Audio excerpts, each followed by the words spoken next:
Warner Brothers Discovery has just signed up for a full reboot of the Harry Potter franchise. Why?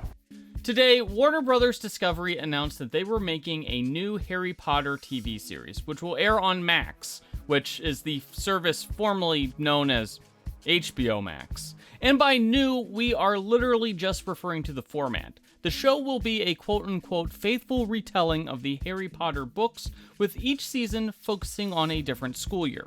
And, most divisively, JK Rowling will be an executive producer of the series, which is news Harry Potter fans seem to have taken about as well as if they had been told that HBO was going to spend 10 years coming to the house and punching all their pets every single day. What are you doing?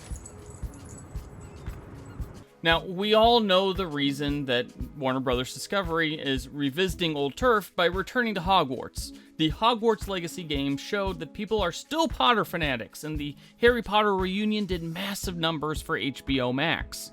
But while Hogwarts Legacy told a new story, one where you could live out your dream of committing capital wizarding crimes on children, this new Harry Potter TV show was just a longer remake of books that were already made into a series of pretty beloved movies that literally only ended 12 years ago. Like, there are kids who are in high school now that probably remember when their parents dressed them up to go and see the last Harry Potter movie. And this isn't even a, Percy Jackson situation where folks hated the movie so they decided to make a good TV show.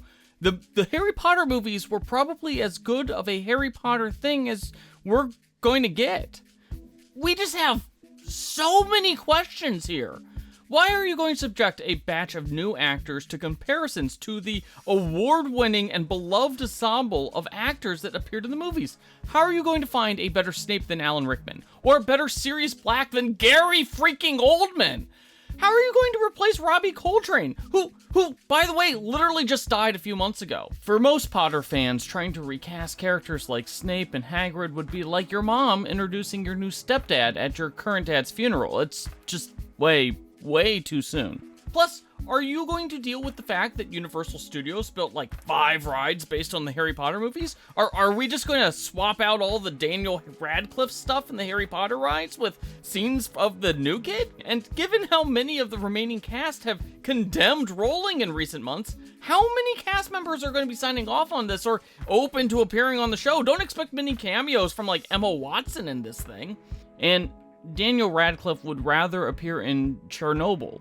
And we're talking about the Exclusion Zone, not the HBO series. Reaction to the television show, well, it's negative even among the people who are still proud Potterheads.